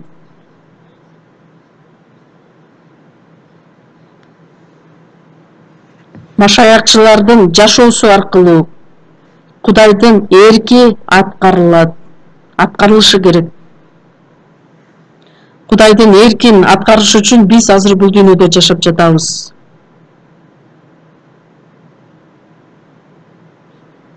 Матай 12-бөлүм 50-аятта Ыйса Машаяк айтат: ким асмандагы атамдын эркин аткарган болсо, ал менин иним, карындашым, эним болот деп. Биз куткарылууга ээ болуп Кудайдын балдары болдук. Кудайдын үй бүлөсү болдук дегенге далил эмне? Биз эми чоочундар жана келгиндер да эмеспиз. Анткени биз баардыгыбыз Кудайдын элибиз, мекендештерибиз. Анткени асмандагы атанын эркин аткарган баардык адамдар бир үй бүлө болот. Баардыгыбыз Кудайды ата деп атайбыз. Кайсы адамдар? Кудайдын эркин аткарып жашаган адамдар. Ошолор бир туугандар. Ошол куткарылгандыгыбызга далил болот. Кудай ата деп, анан бир тууган деп кой, бирок өзүбүз каалагандай жашап бере турган болсок, анда жалганчы адамдар болобуз. Эгерде андай жашабасак, албетте ал жалган нерсе болот. Кудайдын сөзүн угуп коюп, анан аткарбасак, унутуп калсак, ал жалганчы адам болот. Эфесиктерге 5-бөлүм 15-аяттан 17-аятка чейин силер кандай жашап жатканыңарга көңүл коюп карагыла. Акылсыздардай эмес, акылдуулардай жашагыла. Убакытты пайдалангыла, анткени убакыт жаман. Кандайча жашаш керек экендигин жакшылап көңүл коюп карагыла. Акылсыздардай эмес, бизге берилген ушул убакытты, маанилүү убакытты туура пайдалана билгиле. Кандайча? Кудайдын эркин аткаруу менен. Ошондуктан акылсыздарда эмес, Кудайдын эрки эмне экендигин туура түшүнүп, аткарыш үчүн акылдуулардай болгула. Бул сөздү биз күн сайын угабыз.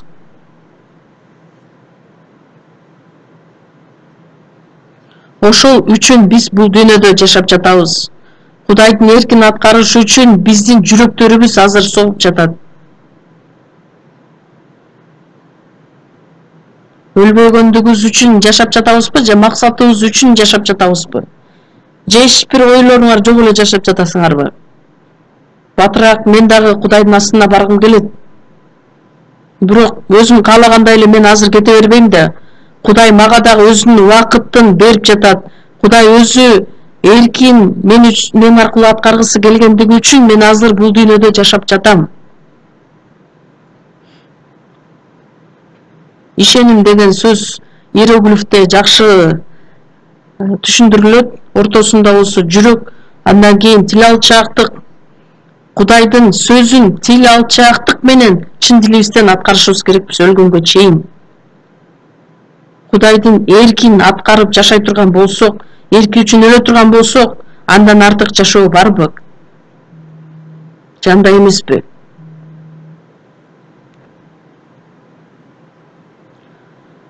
Куткарылбаган адамдар аны түшүнө алышпайт. Эмне деген сөз деп?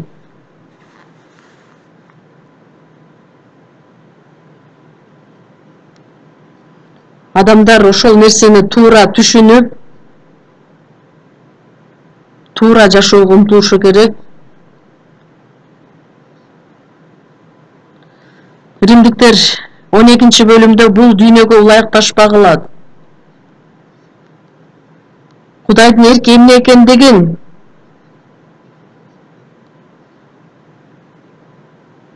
бул дүйнөгө ылайыкташпагыла. Бир гана ыйык рухтун жетеги менен Кудайдын эрки эмне экендигин айырмалап билгиле.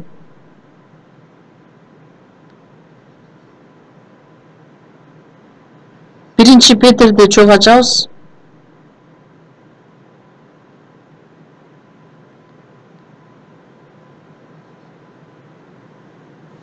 Биринчи Петр 4-бөлүм.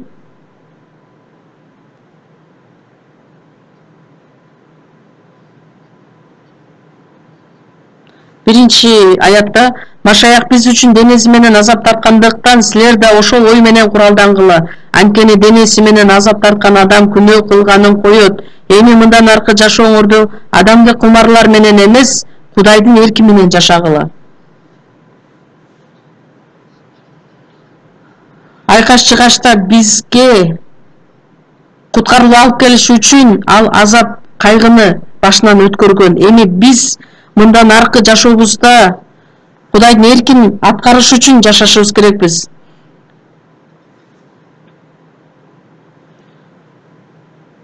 Филиппиликтерге 1-бөлүм 29-аятта Машаякка ишенүү гана эмес, ал үчүн азап чегүү артыкчылыгы дагы берилген.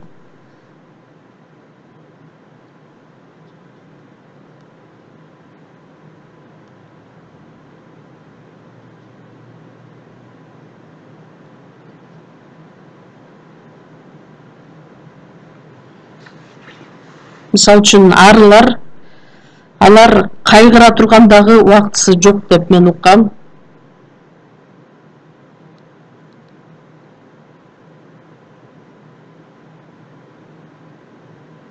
Алар өтө талыкпастан эмгектенгендиги үчүн бат эле өлүп калышат.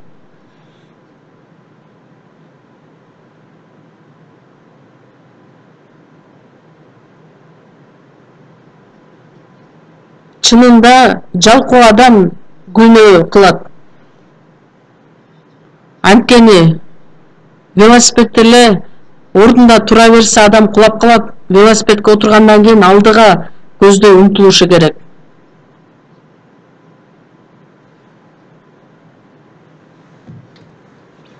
Эми куткарылган адамдардын кайгыра турган убактысы да жок. Күнөө кыла турган убактысы дагы жок ага.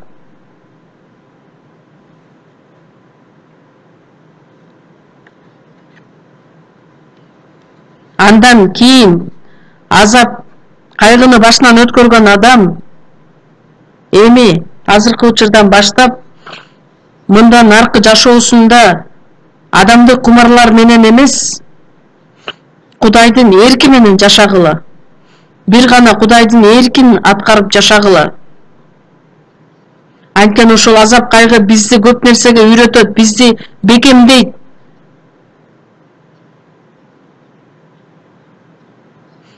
Кудайдын эркин аткарып жашаганга жардам берет. Машаяк үчүн азап кайгы тартканы бул эң чоң бакыт болуп саналат. Же машаякчылардын жакшы жашоодо жашаганы ошол мактангандыгыбы? Силерге караганда бул дүйнөдө өтө көп бай адамдар, жакшы жашоо менен жашаган адамдар көп толтура. Мен кичинекей кезимден баштап кедей болуп жашагандыгым үчүн азыр дагы кедей болуп калсам дагы, колумда эч нерсе жок болсом дагы жашап кетериме мен көзүм жетет. Мен эч бай адамдарга көз артпайм дагы, алардын байлыгын дагы каалабайм. Кандай кылган учурда биз өзүбүздүн жашообузду, мындан аркы жашообузду Кудайдын эркин аткарып жашай алабыз. Ошол үчүн Кудай бизди бул дүйнөгө калтырды. Кайрадан күнөө кетирбестен бир гана Кудайдын эрки үчүн, Кудайдын даңкы үчүн жашай тургандай кылып бизге жардам берет. Азап кайгыда дагы. Филиппиликтер 2-бөлүм 13-аятта силердеги тилекти да, аракетти да өзүнүн жакшы ниети боюнча жаратат. Биздин ичибиздеги ыйык рух Кудайдын эркин таанып билүүгө жардам берет. Кудайдын эркин аткара тургандай кылып бизге тилекти жаратат. Аны аткарыш үчүн бизге күчтү дагы берет. Кудайдын эрки боюнча 1-Жакан 2-бөлүм 17-аятта бул дүйнө өзүнүн кумарлары менен кошо жок болот. Ал эми Кудайдын эркин аткарган адам гана түбөлүк жашайт. Бул дүйнөнүн кумарлары, байлыгы да, бийлиги да бардыгы жок болот. Бир гана Кудайдын эркин аткарган адам түбөлүккө жашайт. Кудай менен чогуу. Ошол чындыкка биз ишенебиз. 2-Корунтуктар 4-бөлүм биз 18-аятта биз көрүнгөн нерсеге эмес, көрүнбөгөн нерсеге назар салабыз. Анткени бул дүйнөдө көрүнгөн нерсенин бардыгы убактылуу, көрүнбөгөн нерсе түбөлүктүү. Кудай биз үчүн даярдап койгон түбөлүктүү, даңктуу асман падышачылыгы бар. Биз ошого умтулабыз. Аян китеби 14-бөлүмдө 13-аяттан баштап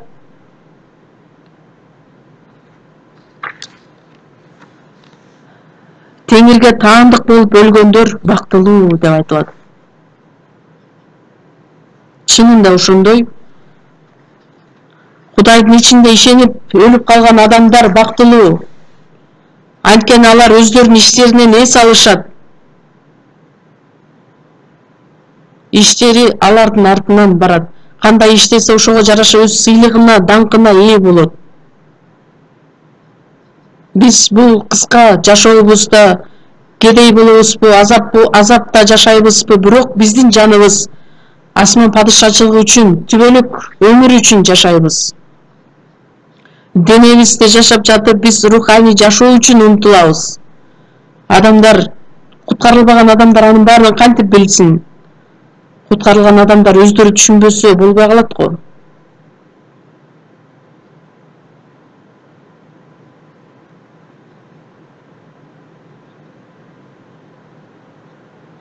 Экинчи Корунтуктар 5-бөлүм 7-аятта биз көргөнүбүз боюнча эмес, ишенибиз менен жашайбыз. Көргөнүбүз үчүн эмес, ишенибиз менен жашайбыз.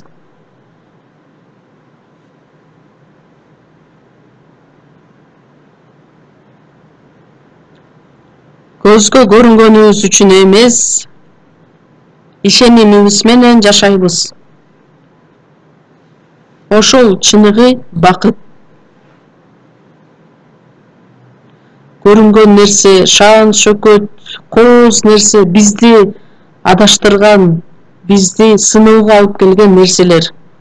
Шайтан жасап койгон нерселер, шайтандын ошол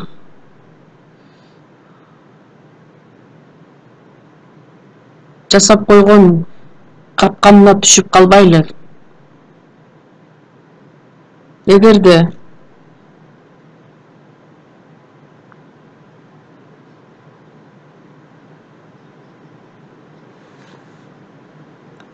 куткарылган адамдардын бардыгы сөзсүз түрдө өзүн Кудайга арнашы керек.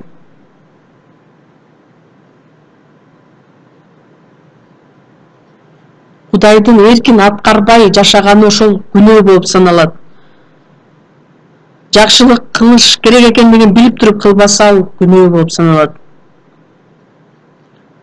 Силер айтып жатасыңар, эгерде Кудайдын эрки боло турган болсо анда жашайбыз деп.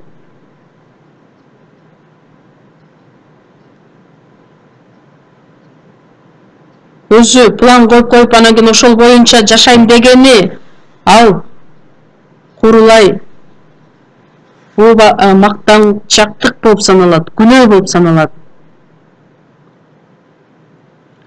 Бул дүйнөнүн адамдары болсо жаман иштер жасаганды гана күнөө деп ойлошот, бирок куткарылган адамдар жакшы иш кылбаганы дагы күнөө болуп саналат.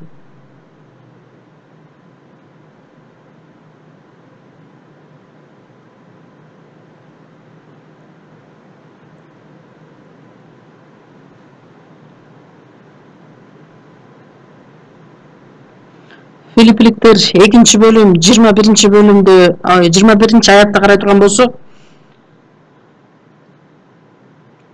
Машаякчымын деп аталган адамдардын бардыгы Машаякка жакканды эмес, өздөрүнө жакканды көздөшөт. Өзүнүн пландары боюнча, өзүнүн ой боюнча жашашат. Бул өтө аянычтуу.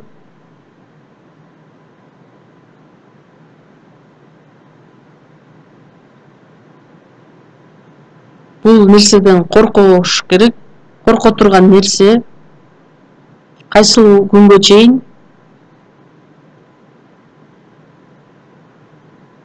кышкы конференциянын эң башкы күнүндө болсо Теңир үчүн мен жакшы жашоо менен жашайын, умтулайын деп, эми мен өзүм үчүн эмес, денемдин каалоосу үчүн эмес деп, Кудайдын эрки үчүн жашайм дейт да, анан бир нече күн өткөндөн кийин ал каалоосу муздай баштайт, өчө баштайт.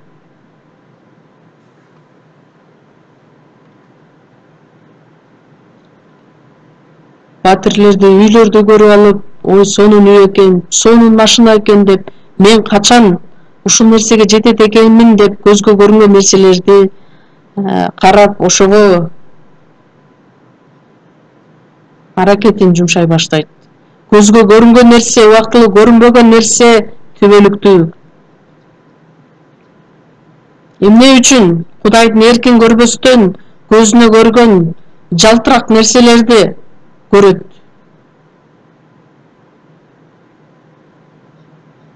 Ошол үчүн Кудайдын каардуу соту болот. Еврейлерге 10 бөлүм 36 аятта силерге чыдамкайлык керек. Эмне үчүн? Анткени Кудайдын каалоосун аткарып, анын убадасын алыш үчүн чыдамкайлык менен күтүш керек. Куткарылган адамдарга дагы азап кайгы берилет, бирок ошол кайгыны жеңиш үчүн Кудай акылмандыкты да берет.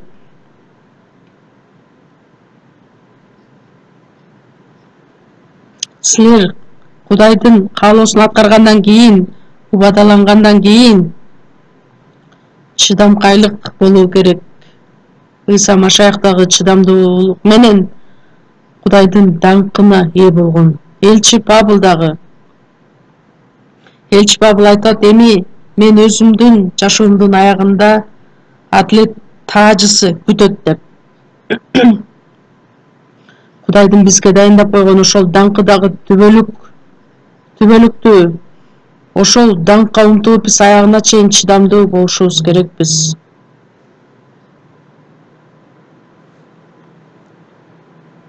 Кудайдын асына келген күнгө чейин.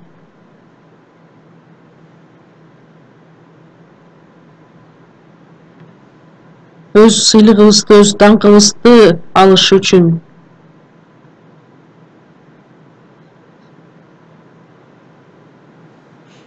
Күн сайын биз Ыйсага окшоп сыйынышыбыз керекпиз. Биз каалагандай эмес, Кудайдын эрки боюнча аткарылсын деп. Бир гана Кудайдын эрки аткарылсын деп.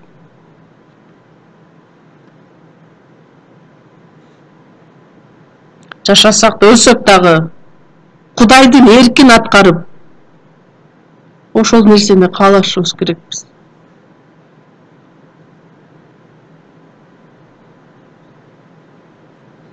Дагы бир жерде ачалы. Накыл сөздөр 3-бөлүм.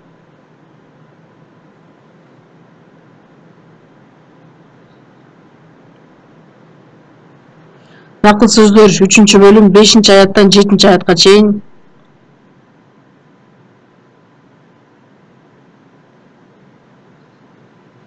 Бүт жүрөгүң менен Теңирден үмүттөн, өз акылыңга таянба. Бардык жолдоруңда Кудайды таанып бил, ошондо ал сенин жолдоруңду багыттайт. Өзүңдү акылман эсептебе, Теңирден корк, жамандыктан кач.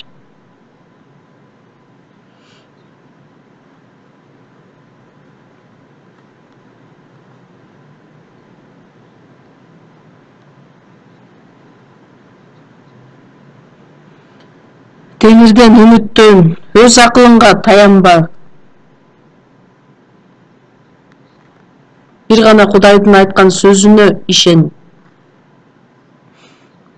Акылыңа таянба.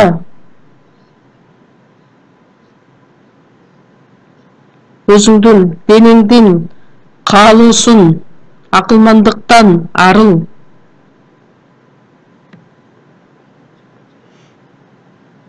Өз акылыңга таянба. Бардык жолдоруңда Кудайды таанып бил.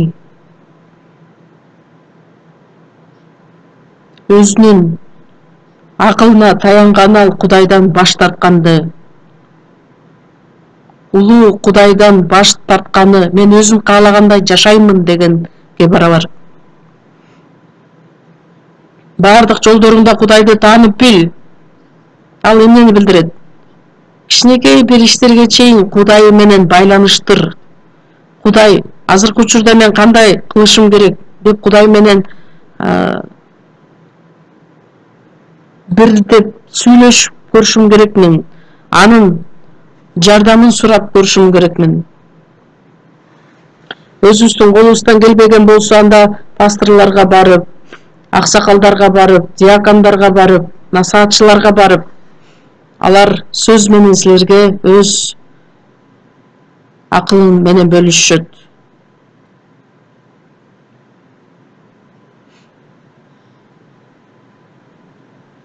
Маанилүү иштерди кылып жаткан учурда өзүнүн ою менен эмес, Кудайдын эрки боюнча аткарылганга аракет кылышы керек. Анан бүткөндөн кийин Кудай эмне үчүн жардам бербейт деп Кудайга каршы акарат келтирет, нааразы болот.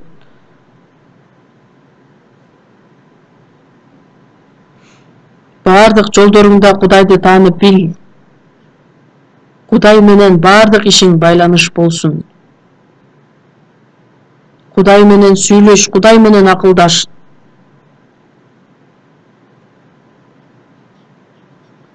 Ал сенин жолдоруңду багыттайт. Ошондо гана ал сени багыттайт. Өзүңдү акылман эсептебе. Кудайдын сөзүнөн дагы ал өзү акылдуубу? Жанын акылмандыгы Кудайдыкынан ашып ташып кетеби? Кудайдын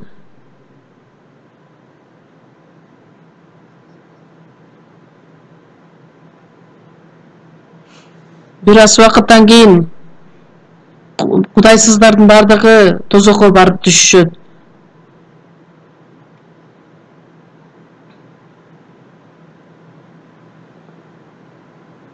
Эгерде биз Кудайдын балдары болуп туруп ошол жолго бара турган болсок, Кудай бизди жөн калтырбайт. Өзүңдү акылман эсептебе, Теңирден корк, жамандыктан кач. коркуу менен Кудайга жакпаган нерселердин бардыгы жаман болгондуктан ошол жамандыктан кач. Бир гана Кудайдын эркин аткарыш үчүн биз биринчиден жүрөктөрүбүздөн ошондой чечим чыгарышыбыз керекпиз.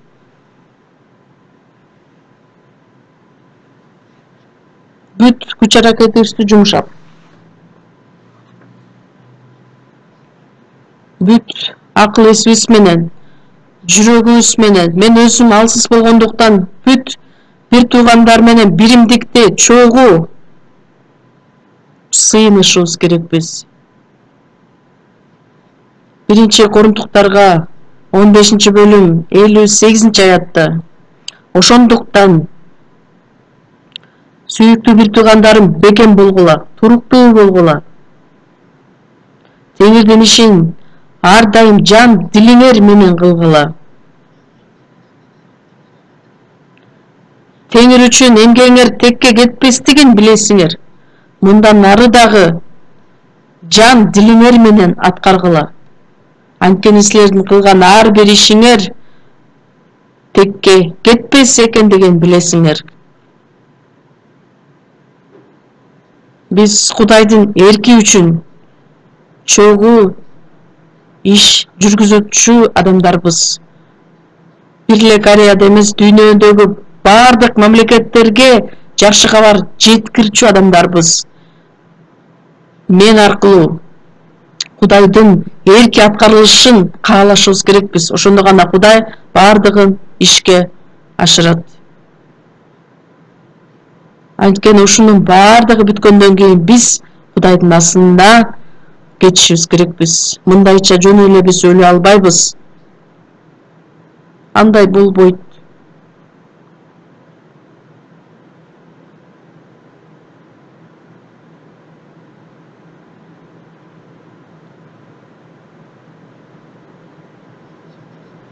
Быйылкы жылдагы чет мамлекеттерге жыйындар үчүн, жакшы кабарды таркатыш үчүн чечим чыгарып, ошого биз бүт күч аракетибизди жумшайлычы. Ал үчүн курмандыктарды, ондуктарды дагы аябастан алып келип, күн сайын мага телефондор чалуулар болуп жатат. Пастор, мен өзүмдүн күйөөм менен чогуу сөз угуп мындайча чечим чыгардык. 100 миллион вон эртең которобуз деп. Мынча жөнөтөбүз деп. Өзү каалаган адамдар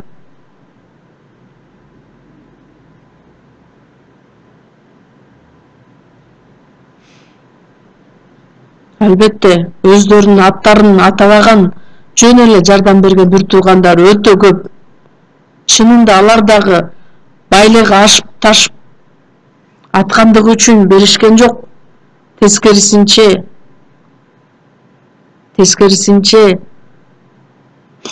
кедей эле адамдар. Биз аларга жардам берсек, Кудай бизге жардам берет деген ишеним менен жашаган адамдар. Ошондуктан быйылкы жылы дагы биз жаңы чечимдерди, максаттарга умтула турган болсок, сөзсүз түрдө Кудай иш жүзүнө аткарып берет. Бардыгыбыз биримдикте жан дилибиз менен аткара турган болсок, Кудай сөзсүз түрдө аткарат. Чогуу зыйнабыз.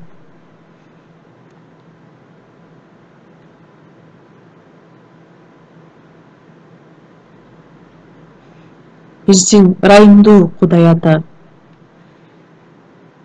Биз Кудайдан алыстап адашкан адамдардын бардыгын издеп, бизди куткарыш үчүн өз уулун аябастан айгаш-чыгачка кадып, өлүмгө чейин барып, өз жанын биз үчүн берип, куткарылып алып келген үчүн ыраазыбыз. Бизге берген Кудайдын бардык ырайымы биз кандайча актай алабыз? Эми биздин жашообузду да, өмүрүбүздү дагы, денебизди дагы өзүңүз кымбат баада сатып алгандыктан биз эми жашасак да, өлсөк дагы Теңирдикибиз. Бардыгын Кудайдын даңкы үчүн жашагыбыз келет. Мындан ары бизге берилген бул убакытыбызды, бул жаңы жылды дагы канча убакыт жашарыбызды билбейбиз, бирок ушул кыска жашообузда кайрадан убаракерчилик жашоо үчүн эмес,